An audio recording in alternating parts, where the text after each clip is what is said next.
तर मित्रांनो, हे आहे आमचे दीपक भाऊ. यांच्या हातामध्ये जी चुंगडी आहे ते काही गव्हा तांदळाची चुंगडी नाही आहे. याच्यामध्ये आहे साप, कारण की हे आहे मोठे सर्पमित्र. यांच्या हातामध्ये जी चुंगडी आहे त्याच्यामध्ये खूप मोठा साप आहे. आता तुम्हाला दाखवू शकत नाही. आता बघा दीपक भाऊ कसे बाहेर काढतात तर सापाला बाहेर. हे बघा त्याची शेपटी बाहेर आली. साप काही लहान नाही, एवढा मोठा आहे.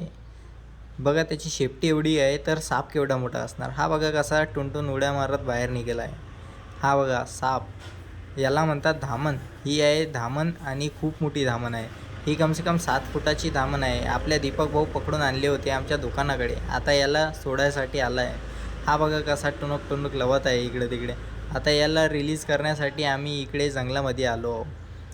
आता याला कुठं सोडायचं याचा विचार तर आला होता, पण आता याला आम्ही जंगलामध्ये सोडायला आलो. बघा हा कसा लवत आहे. याला लवकर नाही सोडलं तर हा माझा चावून घेईल, म्हणून याला आम्ही आता जंगलामध्ये सोडणार आहे. तर बघा याला कसा सोडते हा दीपक भाऊ. हा आहे सर्पमित्र.